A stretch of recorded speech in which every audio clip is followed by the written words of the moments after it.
नमस्कार, आदाब, सत श्री अकाल, जय भीम, जोहार। मेरा नाम है नवीन कुमार। अभी मूछ नहीं आए हैं, लेकिन बाप ने भागवत कथा के धंधे में उतार दिया। चल बेटा, बना हिंदुओं को उल्लू। 150 करोड़ लोगों का देश है, 1,00,000-2,00,000 को भी उल्लू बना लिया तो धंधा चोखा चल जाएगा।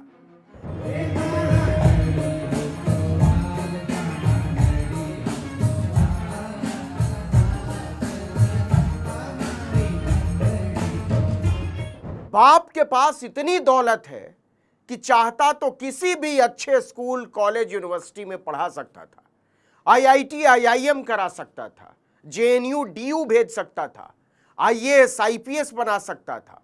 लेकिन बाप को पता है कि जो मजा हराम के पैसे पर मौज काटने में है, वो नौकरी चाकरी में नहीं है।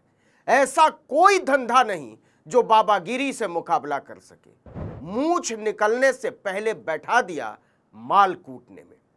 द्रव्यालाभे सग्रह कुपितो यातु प्रक्रोश्यतो गान। ये छोकरा कथा वाचन के बाजार का नया आइटम बॉय है, एकदम ताजा गिरा है मार्केट में। ये आइटम बॉय शिक्षित करेगा कि हिंदुओं को आध्यात्म और भक्ति मार्ग पर कैसे चलना चाहिए, और शिक्षा देने के नाम पर यह फटे बांस के गले वाला आइटम बॉय कर क्या रहा है? खाली मुंडी हिला रहा है। इतने बेसुरे तो मछली बाजार वाले भी नहीं होते। सुन लीजिए।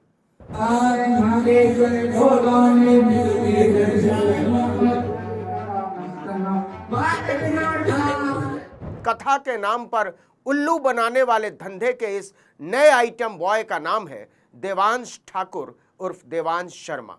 इस छोकरे की सबसे बड़ी योग्यता पता है क्या है? कि ये पहले से हिंदुओं को उल्लू बना रहे एक ब्राह्मण बाप की औलाद है। उसका नाम है देवकी नंदन ठाकुर। बहुत सारे क्षत्रियों को लगता होगा कि अपना आइटम है। लोग देवकी नंदन ठाकुर को क्षत्रिय समाज का समझते हैं, लेकिन असल में देवकी नंदन ठाकुर ब्राह्मण है और उसका असली नाम देवकी नंदन शर्मा है। पिता का नाम राजवीर शर्मा। अब ये मत पूछ लेना कि देवकी नंदन ठाकुर और शर्मा की अपनी शिक्षा, दीक्षा, डिग्री, डिप्लोमा कितनी है। लिख लोढ़ा पढ़ पत्थर है। कभी गलती से भी अपने कॉलेज, यूनिवर्सिटी का नाम नहीं लेता। कभी गया हो तब ना, पता नहीं 10वीं भी पास है या नहीं है। मथुरा जिले के माठ क्षेत्र के ओहवा गांव का रहने वाला है। पढ़ाई लिखाई में मन नहीं लगा तो कम उम्र में ही पुरुषोत्तम शास्त्री के पैर हाथ दबाने वृंदावन भाग गया। मंडली में झाल बजाता और देख देख कर इतना समझ गया कि कथा जैसा कोई दूसरा धंधा पूरी दुनिया में नहीं है। न शिक्षा की जरूरत, न श्रद्धा की, न किसी त्याग तपस्या की, न ब्रह्मचर्य व्रत की, न कोई सवाल पूछता है और न कभी कोई जवाब देना है। कुछ ही दिनों में अपनी अलग दुकान खोल ली। नाम रखा विश्व शांति सेवा चैरिटेबल ट्रस्ट। देवकी नंदन या ऐसे किसी कथावाचक का, बाबा का न तो विश्व से कोई लेना देना होता है, न शांति से और न सेवा से। मुसलमानों से नफरत और इंसानियत से घृणा इनके धंधे का पहला उसूल है।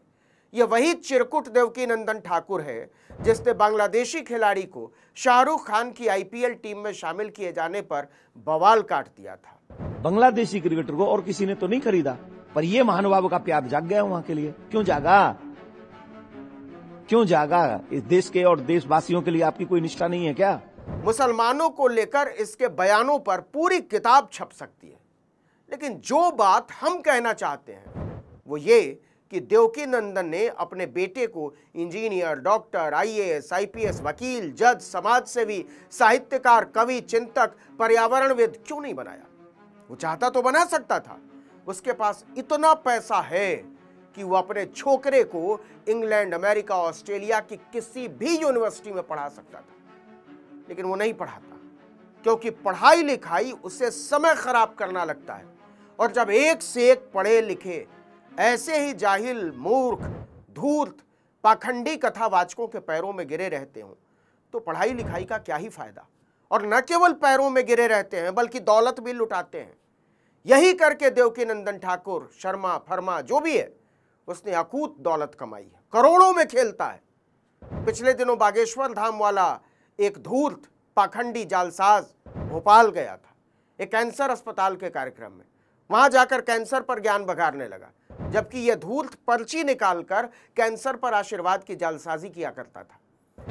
कैंसर नामक रोग है, तीसरे स्टेज का है, मुंह में है, यही है, मुंह में ही है। अजय बल्कि बताओ मास्क भी लगाएं, ये मास्क भी लगाएं, लेकिन हमारी जांच भीतर लो जात। हाँ, पाखंडी बाबाओं की ऐसी धूर्तताओं के असंख्य किस्से हैं। कथावाचकों को पता है कि जनता इस पर श्रद्धा और रुपया दोनों बरसाती है। ऐसे ही नहीं, 19 साल की उम्र में देवकीनंदन अपने छोकरे को कॉलेज यूनिवर्सिटी भेजने की बजाय इस धंधे का आइटम बॉय बनाकर सिंहासन पर बैठा देता है। ये आपके छोटे गुरु जी हैं, भविष्यगामी आपके गुरु हैं। ये गद्दी का संचालन करेंगे। मैं प्रयास करता हूं, मैं भी अपने पिताजी के साथ में इसी तरीके से मैं बैठता था, और फिर एक समय आया कि पिताजी ने अपने कार्यकाल में मुझे रात तलक करके यहाँ बैठा रहा, और आज आप सबके बीच का एक लाडला, चाहता और जिनको डांट मिलती है उनके लिए क्रोधी व्यक्ति मिला।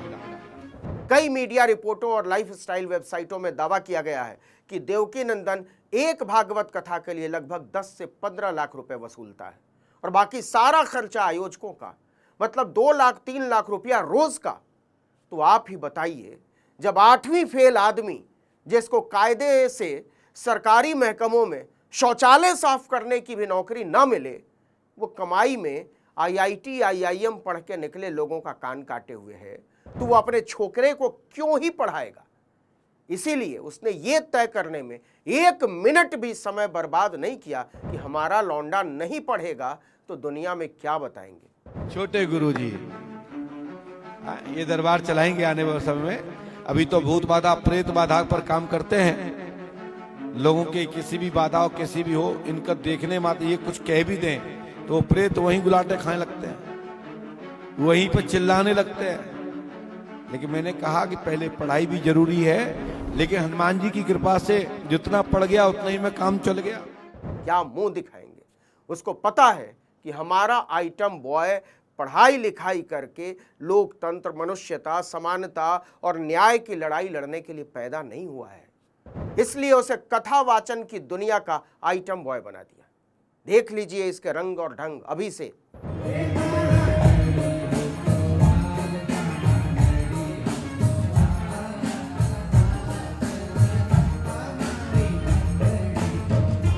कॉलेज का मुंह तक न देख पाने वाला बाप ऊंचे सिंहासन पर बैठा हुआ ट्रेनिंग दे रहा है, और उसके नीचे एक सिंहासन उसके 19 साल के आइटम बॉय के लिए लगाया गया है। 19 साल की उम्र में बिना कुछ किए धरे, बिना पढ़े लिखे, बिना पसीना बहाए, बिना जोखिम लिए सिंहासन पर बैठने का मौका बाबागिरी के अलावा दुनिया की किसी दूसरी व्यवस्था में नहीं मिलता।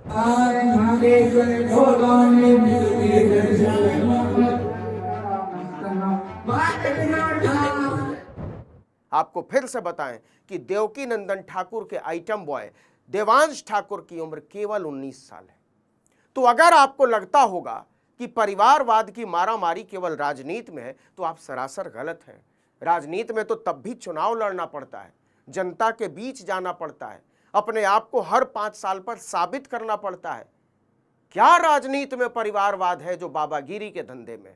पता कर लीजिए।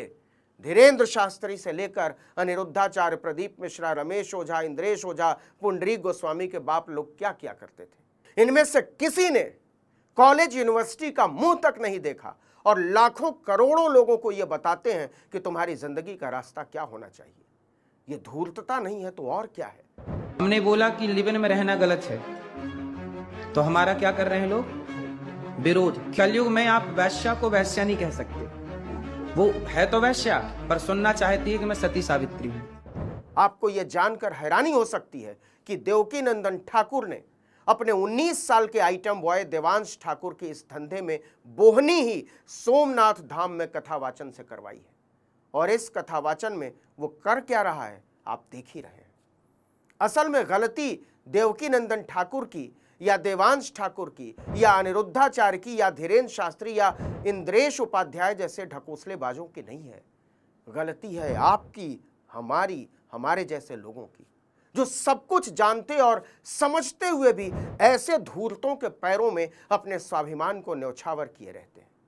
यहां हमारे आपके बच्चे परेशान हैं कि पेपर लीक पर पेपर लीक हो रहा है, रिजल्ट नहीं आ रहे हैं, ठीक से कॉपी नहीं चेक हो रही, नौकरी नहीं मिल रही, और देवकी नंदन ने अपने आइटम बॉय का भविष्य सेट कर दिया, एकदम सुरक्षित। करोड़ों में खेलेगा उसका लाल।